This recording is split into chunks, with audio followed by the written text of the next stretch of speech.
Welcome back, everybody. Welcome to our August Zac Chat. We're thrilled to be here, as always, with our beloved Zac. Welcome back, Zac. We're so happy that you are sharing with us so much vitally important information that really is helping us through these very, very interesting times here on Earth at the moment. It's really soothing our souls, and people are writing really very appreciatively. So thank you from all of them. I just wanted to say that right at the beginning, because it really is helping us beyond measure. Good to hear. Good to hear. Good to hear, absolutely. Zac, we've got loads of questions today. I don't know how many we're going to get in, but I would love to start with one that is really regarding something you've been talking about. You spoke about the tipping point in the last Zac Chat, and you spoke about this new energy, the creative power energy. And I wondered if you could expand on that for those people who haven't heard the deep dive, all the amazing meditation, so that they can listen and tune in to find out more after you share this. It is essential to understand what a tipping point is. Often people think it'd be like a seesaw. And once it gets past a tipping point, you get momentum and you suddenly get a big, crash. Something suddenly happens, bang, it is all there. Now, of course, your world takes a while for things to manifest into the physical. And you can still look out of your window, you can look at your news, you can look at what is happening to your friends and colleagues and others and think, well, there's still a lot of dire events, situations, difficulties that are happening. And we cannot shy away from that. We cannot pretend that is not the case. However, what is important about a tipping point, and this is something that I can extend on everything we have been talking of in our deep dives, and we have been working on in the meditations, is that these are often tipping points to do with abilities. The tipping point when humanity moves from a more primal way of being that is extended for millennia. Yes, there has been evolution, but ultimately still quite primal, moving into a supernature way of being. Now, that does not mean to say that everybody will use lots and lots of different abilities straight away. And we are not talking about like the superheroes in your comic books. I'm not talking about somebody suddenly being invisible and another person being able to fly and another person having super strength. These are more important abilities. These are the abilities to heal oneself. These are the abilities to extend in emotional intelligence. These are the abilities to learn, adapt, and change very, very quickly. Now, because we have reached a tipping point in this, what you will start to see is this manifest within you and around you. Good, eh? And so there are things that are happening with the tipping point, very, very useful to still go over everything that we have gone to, everything we are going to. But it is suffice to say, we are now in a period, particularly of where your Earth sits in the cuboid of the universe. And the deep and powerful energies that are influencing it, and it is influencing. Remember, nothing is only influence, it is also an influencer. So the Earth is influencing others as well. And in that, and in this movement, what you are actually starting to see is the development and the reclamation of these abilities, the harnessing of them, becoming adept. So you will see some people rise, as you could say, through the ranks of the changes of these, and maybe you'll feel like some people are more happening quicker than others. But we have many, many attributes now which are going to be powerful helpers to carry on. One of them is the creative power that has been all around our talks, as different Hazel. Very, very important at this time, the creative power and all that this means in the deep dives and meditations and everything. But importantly, this inherent ability that has now been brought, as you would say, online to people, and in combination with, of course, powerful situations to do with the galaxies in the universe, such as the Lion's Gate. And we are not far from that, are we, my dear? At the time of recording, we're just before, and when people hear this, it'll be just after. And of course, this is how people look at a calendar, but it is energy that is ramping up to a crescendo and then will gently move away. But through that period, you are moving through this part, which will go like the connection. What is the like the Charles thing, the dot to dot? And as you put the dots to dots together, something that just looked like a tangle of dots suddenly turns into a picture. And this is the same.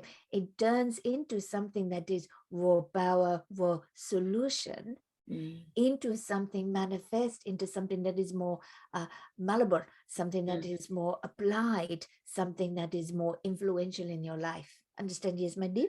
Yeah, so it seems as though we are going to be gaining more clarity about situations in the world or in our personal lives, in our families or our local communities.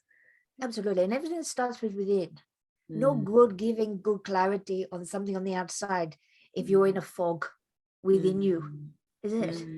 Yeah. Otherwise, then all that you do is project on something outside. Everything starts with being within.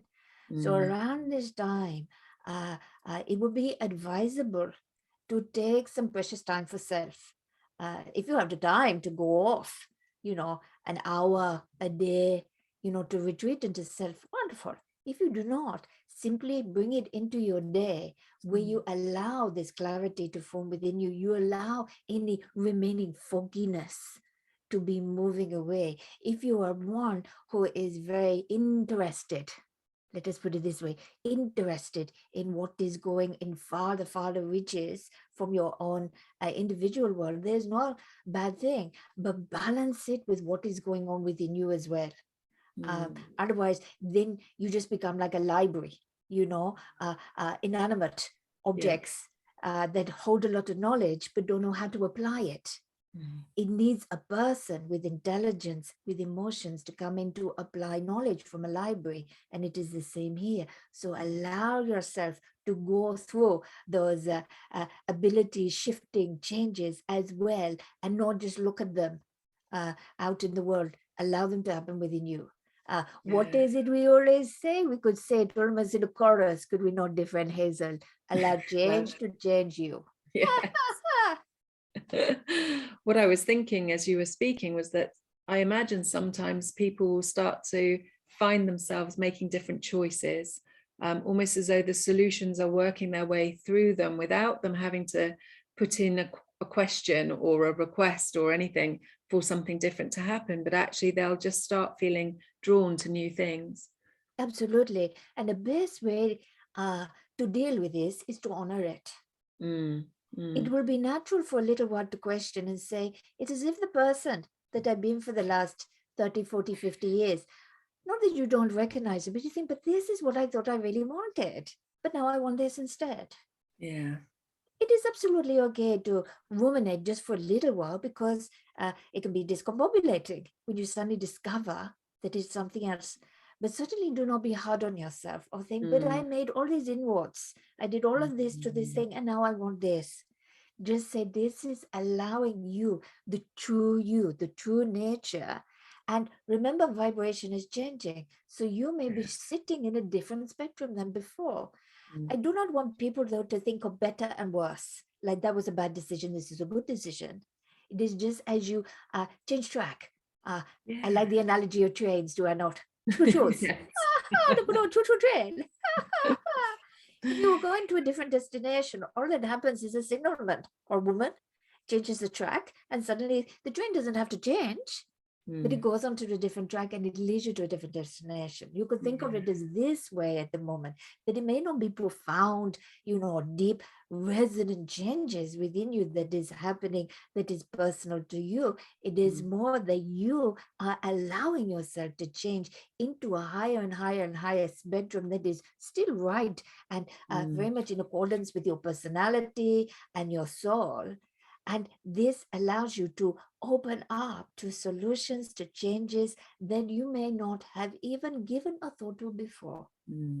Understand? Yes. Yes, and you've said this is something that even if it's things that we have tried to do in the past and they haven't worked, now try again and we're more likely to have a much better response.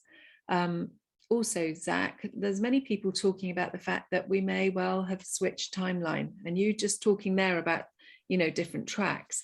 Is that really what you're implying by passing the tipping point, is that we got to some point where we were able to then switch? Well, you remember when we were talking in DP Dive about, I prefer to call them lifelines. Do I not? Right. Yes. Lifelines. Yes. Everybody has individual and collective. And it is about the potent power. I'll use that expression now that we are into the time, should we say, the age of creative power. The potent power within to choose which lifeline that you are putting most energy into. So what you could say is the collective, even though it may look very shabby, what is happening, it may not look ideal in any sense of the word. The hearts of people generally want things to change for the better. Very simple thought, very simple heart, because heart does not think in big, long, confusing words and sentences and paragraphs. It really brings it down to what is important. And the hearts of people want something different than what they are seeing. And thankfully, the majority of people want that thing to be something better. This is something that is very powerful in the age and the generations that you are living now. Many generations have been brought up culturally, educationally, and others to that it is good to desire, to want more, to know more than their parents and the generations before them. Now, where this is what on a very spiritual, I'm going to use that terminology in terms of the energies, and as a collective is useful, is that rather than having to really bludgeon people and talk about betterment, this is actually inherently in them. There is a desire. And so when they want things to change, rather than sitting on a fence saying, well, maybe we could go back, the desire, the heart, not what the cognitive and the noodle is doing, but the heart is saying, but I want something better than this. And remember, just like I have, universe has big flappy ears. Like what is the Dumbo? The elephant with the big ears. Always listening. And so you could say, if you want to think of it in the way of changing timelines, what I would say is it is light up the collective lifelines into this betterment energy, which has then allowed energy into people's individual lifelines, almost putting a spotlight into those lifelines as well that are more in keeping, in alignment with our collective thought, to allow that to start to manifest. Relatively simple when you look at it this way, is it not? Wow. Wow. Well, look, quite amazingly, there are many questions actually that really refer to what you've just been talking about. And the first one is asking if you can expound on your statement that you made in the Rise deep dive, where you said that creation is far more powerful than destruction. And just given the context of that, is that with relation to it's more difficult to humans creating unpleasant outcomes such as war, starvation, slavery, torture, suffering, and all of those, as opposed to us creating pleasant outcomes such as love, peace, and prosperity? This is an interesting philosophy, and I would agree with it. The person has put in hello to them. What is it? Go from her name. Shout out. Shout out to the questioner. Good. This is a very good way. Everyone will see into this statement, because this is the thing. They will feel in their heart what is true for them. The nuance of it really is again, it is more down to an equation. Okay. Creation is fueled and comes out of love. Okay. Destruction comes out of force. Okay. Not power, force.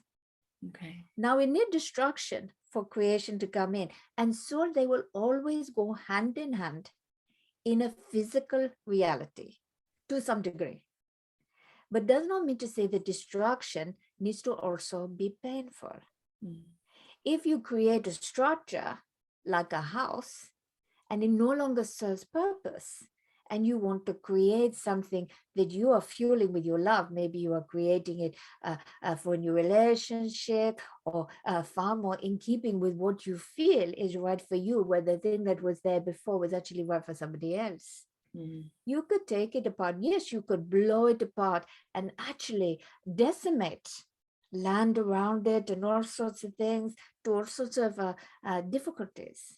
Or you could take your time, still use force, because force is necessary, but you could destruct it, but in keeping with your mind of what you were going to put there instead. You understand? So the intention is positive. Exactly. So destruction, yes, it comes from force, but does not always mean that force has to cause suffering. But for human beings to actually bring up force within them, there is often a difficult emotion that sits behind it. Whereas creation fueled by love, and we are using love in the terminology of the very highest level as a pure magical fuel of creation. This is an infinite source. This is as easy as turning on your hose pipe with plenty of water flowing through to water your garden. How hard is that? So this is why I say creation is actually, you could call it the default mechanism of humanity, because humanity is nature. When you look at nature, what does nature do? It creates. You leave a patch of grass, a patch of land, and before you know, you'll have grasses. Even if you call them weeds and others, it is still life forms. It would take over, it will create. It has to destruct for the new to come through as well, but it does it with love. So when you have an area, I do not mean by people with pesticides and all sorts of different things, but when nature reclaims some land to put in something new, it is not painful to what is dissolved there. It is taken in, and this is the interesting thing, and this is what you notice there, what it is fueled by. So even behind the force that is necessary, if there is care and attention to what is coming, there is still that love sends through to that which is being, you could call it being destructed. Watch, a rotting log. Watch the life forms that come into that log. It's true. Understand? Yes? Yes, very Let's much start so. with the question. You see it from a different light, shall we say? A different light. Very clever, very clever. Yes. I mean, the person that asked was really looking at some of the unpleasant attributes that are on such a prevalent increase here in the planet at the moment. Can you just shed, if we look at that? This is to do with the emotion underneath.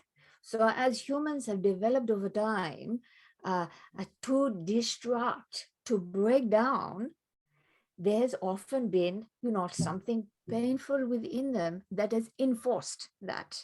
Because it is not like a patch of land that will constantly regenerate itself. So what humans do is they generally create something, but they do not have to be completely in the form of the destruction. They just go, because they can walk around, they create something here, there, blah, blah, blah, blah, blah. Now, over time, and as everything boils down to emotional intelligence, and having less emotional intelligence, it was far easier to be reactionary. So what does actually happen ancestrally? As humans have developed, there is a pattern where destruction has almost always had force that has come from anger, fear, all of these deeper jealousy, all sorts of very, very difficult and painful emotions behind. And even though this might not be on a personal, then it becomes on a collective basis. Much destruction that does not have to be so uncomfortable is produced that way because humans have got into a groove, got into a habit of doing things in a certain way, of building themselves up and then knocking something down and really sort of raging outward, I've done this, because they've needed to do that. They've felt, because actually it takes longer to do a destruction with kindness. You understand, yes? I do. And I also understand that the old has to go in order for our new world to come, and things that we may have put the energy of this is bad or wrong or terrible, actually from a higher plane of looking at it is important and has to happen. Absolutely. And we go back some time, do we not? You and I, Hazel, to talking of righteous anger and things that had been important to talk about even before so many of the things that you were saying now, is to remind people that even if you think you are doing things in the right way, or for the right reasons, then comes from these deeper emotions to fuel whatever is actually going on. You are then permeating, giving more energy to that way. And this is always one of the key things of moving from the old paradigm to the new, is the shift and change in the way we work with power and we work with force. As I say, will always be force, but when it is light, not fight. The old paradigm is through fight, is through anger, is through fear, is to feel vindicated in the reasons why to do certain things. And this also has to go, even if people are feeling, oh, I'm on a very high plane. But this actually is not the case. It will bring down and it will perpetuate this ancestral habitual way of dealing with force and the need for destruction, the need for a breaking down, the need for a vast change, the need for one thing to transform into another. Even my dear, she's getting from her noodle, being therapists, Janet, and yourself, my dear, you knew transformation came so much more out of going through it with love and forgiveness and kindness than with revenge and retribution, blah, blah, blah. Understand, yes? Oh, yes, completely. Thank so you, you Zac. see it. You see how people change. So this is just something to bear in mind. And when you are feeling any feelings of this, or you see it in the world, one of the intents you can is for that all the people involved start to come from light, not fight. There may still be force, but it is from light, not fight. Understand? Yes. Yes, that's really helpful, Zac. I'm sure that there's going to be more that we'll be becoming more and more aware of. So to be able to hold this in our hearts and to know a bigger picture is always so useful to help us through. So thank you so much for sharing that. I'm going to whiz on because I can feel these questions are wanting to be asked. The next one is how, I know we've spoken about DNA before, but this dear friend of yours is asking how we can utilize our DNA to create the changes we desire. And also, could you share more about the potential of the DNA, please? I'm going to keep this question quite short and sweet.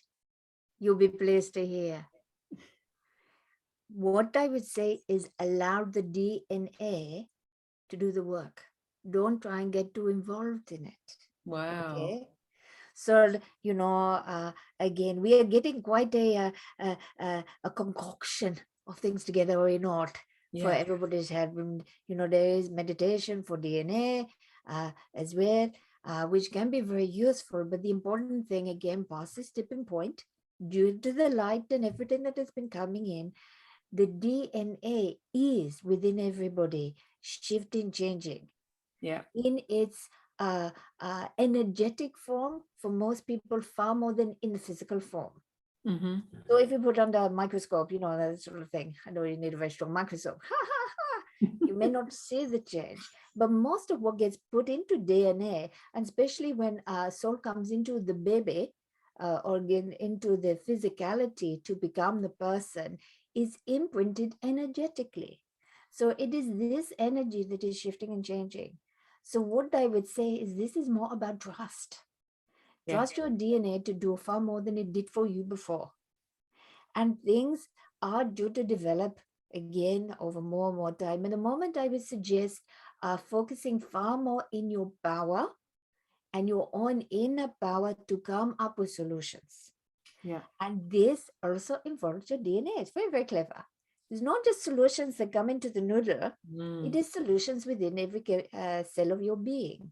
So if you engage with the creative power within you, you are in that very aspect allowing your DNA to take on a stronger, better involvement in your own integration and evolution.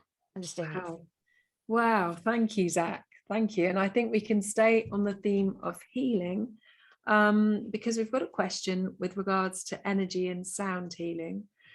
Excuse me. With all the light, plasma, and upgrades that we're getting right now, will there still be a need for energy healers in the future? Or will everyone be able, or should I say, remember how to heal themselves? You want to have a drink, my dear? You was under Chesty. Are you still there, Hazel? Yes, I just put myself on mute. You do this while I answer the question. Yes, good. All right, thank you. I have concern for you. I could feel your discomfort. You carry on, I answer the question. Yes. And the answer is really down to choice, I'm going to use a very modern analogy. Not so long ago, if you wanted to have your house decorated, you needed to bring in a decorator to do it. And then people started to learn how to do it for themselves. And it was very much, isn't this amazing? I can paint my walls myself. I can put up wallpaper myself. I can change the sockets myself. But once you've actually done it, there is a choice. Sometimes you say, actually, it's very nice to have somebody else to do this. I can relax while I do and do it. I can be putting my mind to different things. Or it could be that they can bring in something that you haven't thought of. And so it is not quite exactly the same as DIY in your home. The ability there for certain, even now, for everybody to do it. However, it takes a lot of energy, mental energy, for people often to heal themselves, because there are so many different thoughts, emotions, and other things that also have to be overcome. And also people may be limited. This is why I say like back to interior design or doing it yourself. If you are not in that field, you may be limited in your imagination. Yeah. And you may also be limited in the imagination of how far your body can heal, how far it can progress, how far it can be a changed molecular structure than it ever was before. And so I would say it certainly is possible for everybody to do it. It just takes so much more energy for yourself than when you give freely to another. What I do see coming, though, is far more sharing between friends and others, where it be like how some people might choose to come together just to have a bit of enjoyment, to share a glass of wine together, this type of thing. It may be people come together and say, do you want to come together to do a bit of healing on each other?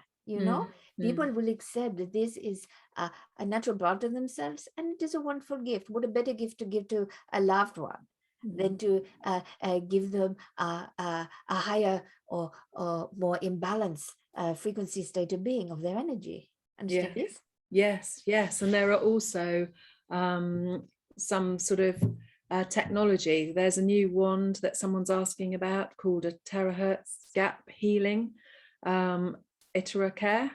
I hope I've pronounced that correctly. It's a wand that apparently functions something like a med bed, a portable emitter of high frequency, which encourages the body's self-healing and also enlivens adulterated water. So I presume those things are also going to bridge that gap between us being able to do it ourselves. This is what I would say. It is a stepping stone.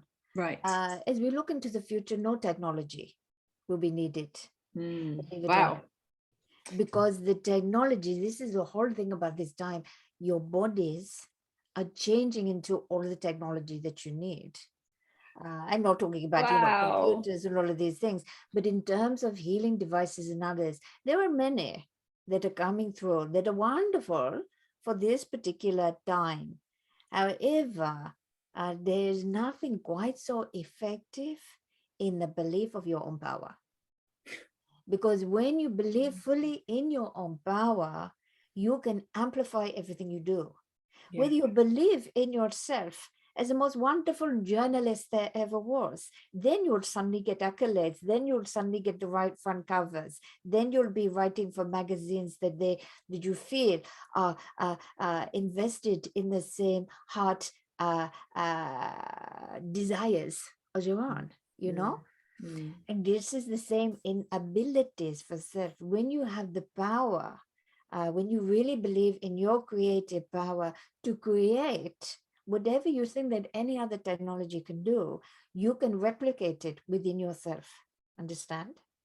Fantastic. I mean, this is what we're all dreaming of. Why do you think for the last year or so we have been building, particularly with the meditations to help you all engage to really get the most out of your energy system as it is adapting and changing to the world as it is now, whilst also evalating into the place it needs to be. So you may say, called Zacharia, that is fine. You saying all things, but I've got these sensitivities. I've got these illnesses. I've got these diseases. I've got these imbalances. And I am not shirking that at all. Simply that we are coming into the place where from imbalance, you can come into balance. From being out of harmony, you can come into harmony. And this is why everything we were talking about in the first part of this chitty chat is very important. Don't always look to the outside. Allow yourself to change from within, because then you'll be able to really take charge of these new abilities that I was saying, this particular period of time, the Lion's Gate and other, that are really there within you, way more so than humanity has ever had. You can talk about ancient civilizations, Atlantis, Lemuria, and all of these others. And it is a different type of power, a different sort of way, because the energy of the earth was very different. It was in a different state and a far lower vibration. And that is no better or worse. That is simply that it wasn't in a vibrational state where those who existed and lived upon the planet, whatever their DNA makeup, could take the amount of high frequency light and vibration that people have now. Understand? Yes. Wow. So it is a different time. We cannot, you cannot like oranges and apples. You cannot compare them like both oranges and apples are fruits. You know, you cannot compare them. These are two completely different things. But it is just because often people going into people's, hearts and brains, they think of ancient times, they take of different civilizations of, well, we lost that power and we're in a different state. Yes, it is a different power, but this is a far more intrinsically, deeply changing power that you have now of every individual, every single individual. Understand this? Oh, it's just, I get so excited when I hear you speak, Zac, about the potential for us and how, these things, as you said, about the creative power are happening to everyone, not just those of us that are, working on ourselves or tuning into you, or it's actually happening because of the amount of light coming into the cells and where we're in the sort of universe, our cuboid of the universe, as you call it. these are very, very exciting times, Zac. And I think there's a sigh of relief amongst people that I've been speaking to about passing the tipping point and maybe being, utilizing this new lifeline. I've got a question that I've actually got a couple of questions about the animal kingdom. And I'd just like to start off with the one about, somebody's asking about the future of the animals and the insects in the new earth. They're particularly brokenhearted to read that our beautiful monarch butterflies are near extinction and that our oceans are likely to be without life by 2045, and goes on to say that it really breaks her heart. And having passed this tipping point, I'm wondering that whether things may well be different now. It is not so much about the tipping point. Two things need to happen. Firstly, humans have to let nature be nature. Has to let nature be. The second thing is humans have to accept the change isn't always how I think it is going to be. So even though that there may be some, not a lot actually, of insects and others that become extinct, many of them are giving up. It is part of their evolution, something where they go, this body, this energy system is no longer able to evolve in the environment it is in. And therefore the soul, remember, everything has a soul.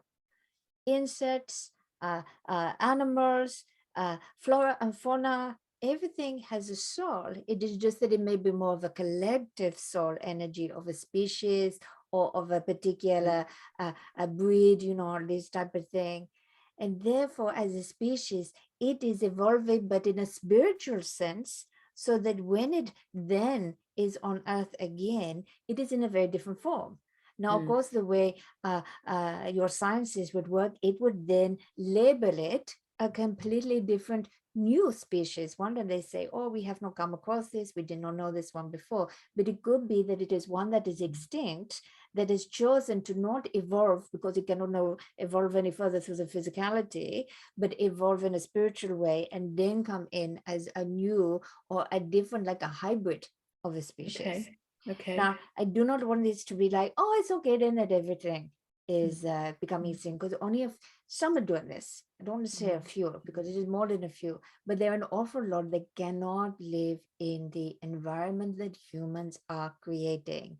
This very clinical environment, an environment that only suits human beings. And this is very true of the oceans. And so I won't put it down much about the tipping point, but just general change in attitudes, in humanity, and a real search in helping nature, but not helping nature as it used to, of we need to do this, we need to do this. What this time period has given is there's an awful lot of people that are working with animals, nature, and so forth, but they have actually spent the time, and the younger generations that come through, of pure study and looking and seeing how nature is reclaiming itself. So what humans can do is actually to amplify, to give extra, whatever it may be, so that the nature itself that is already changing has all the attributes, say all the nutrition it needs to make the changes that it's going to do. So, so it is really helping nature change into and adapting in the ways it's going to be, rather than saying, oh, I've got a solution, I'll do this or I'll do this. But humanity, it is still in a change formation. It is still not equating so much to what is put on the table to what is happening in the oceans, for example. Oh, I like fish, I eat fish very regularly, but I'm very against fishery. So we still need to have far more of humanity taking a personal responsibility. It seems to be a theme of this chat. It does, doesn't always it? not looking at the outside, change from within. If you're seeing something that you're not liking, change what you can within yourself around it, so that you can support nature's change into the future. Understand? Yes. Yes, it's a great reminder. Personal responsibility is really important, because although some of the big corporations are, pumping chemicals into our atmosphere, not that any of us humans want those chemicals, we still have, if each and every one of us takes action, then we can make those changes. We can stop that happening. Yeah, so yeah, personal responsibility. It sounds like a good name for this Zac Chat. It's a bit heavy though, is it not? Oh, Other people okay. will go, oh no, wait for it, chitty chat. Let's not do that. We'll think again, shall we, Zac? Something a bit lighter, brighter. Yes, yes. So I don't know if we've got time for a long answer to a question that you've spoken in the past about. We might be focusing on getting to the bottom of secrets. And I've had quite a few questions about this, and it can be really summed up by there being quite an obsession amongst many people to dig into lots of the secrets that are now coming to the fore, and then feeling quite compelled to pass this information on to others. Could you expand on this and the feeling of compulsion to share and maybe the importance of it? A lot of people have felt very out of control. And what I mean by that is either controlled, whether it be by their culture, society, by individuals, maybe even in their relationships, they feel quite controlled.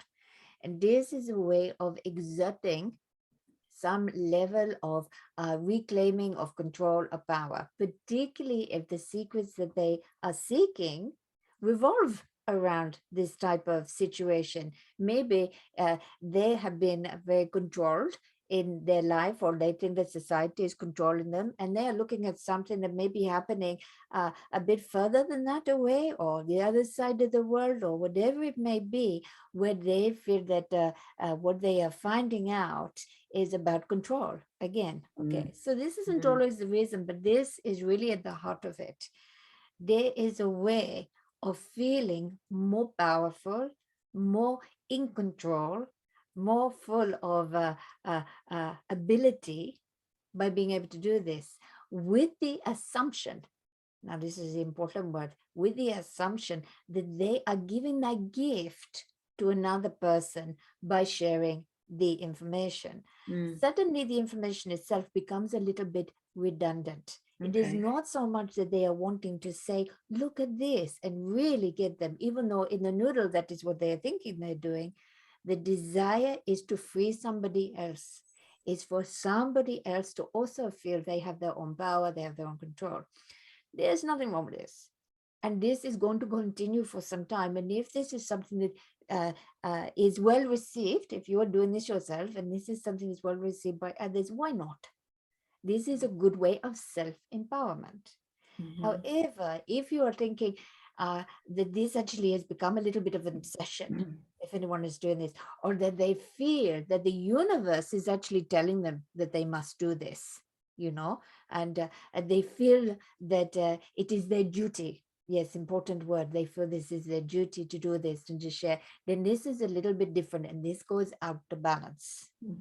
What is most important is that somebody feels within themselves their own power. No one can control you unless you allow them to. None in this modern age you could say, Zacharia, come and live here now. You tell me that. I'm not talking about physical control. I'm talking about what goes into the mind and heart. And when we have spoken of this before, I've often used reference to those people who have been incarcerated and others who have come out a stronger, lighter, higher being and spend the time in deep contemplation. Monks and others have done a lot of this, a lot of things. You know, when people live outside of religious quarters, they have quite a fairy tale idea, of what goes on. Oh, these people, aren't they lucky? They don't have to work, whatever else.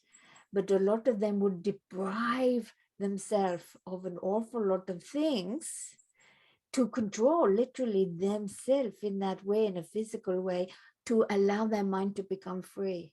And so what we can see, even in states and times that are happening now, even in times when you feel you have been absolutely, completely controlled, no one can control your heart. No one can control what you think. No one can control your kindness and your grace. This is where fortitude comes in. This is why we have fortitude. This is why we can engage with our courage, with our bravery to say, I believe in myself enough. And for some people, secrets and truths and others, and this is why I always talk about it being fluid. It is not necessary for everyone, not because they are evolved or higher or blah, blah, blah, blah, blah, that they move past it. Simply for them, the truth of a situation is not as important as what their heart truth is. Yeah. And in so doing, they then ascend within themselves into a place of joy. And we have talked about this for many years, my dear. The ultimate experience of joy breeds creativity, breeds love, breeds compassion. Out of that comes invention, inspiration, ideas, ways of being to help all the things we've been talking of here. Inner healing, outer healing, help the planet, help the animals, help the insects, help the oceans. So you see, sometimes, and even for some people, a level of control is actually the gateway to an inner ascension that they were too busy to have because they had so much freedom. Yes. Physical freedom Wow. we are talking. Is that not the Wow. truth? That's very deep, Zac. Gosh. Thank I thought you. we should leave it on one of these notes. Yes. I'm not advocating control. Got me completely wrong. No, no, no, no. It is simply that you have freedom of your heart, freedom of your expression. Take your knowledge, take your emotional intelligence, apply everything that you've learned, not just through Zacharia, but through everything and all your life experiences and all the things that have elevated you and evalated you to now be inspired. That is what this month is all about. Be inspired to clear the fog within you. Be inspired to be the best person that you are of this moment, because it just keeps getting better. Be inspired to use your creative power, to go even further beyond the tipping point. Be one of the forerunners. Don't worry that it feels like it is going through sludge at the moment. And do not worry if you look around at other people who look like they're on your rocket fuel. Know that your intention is enough.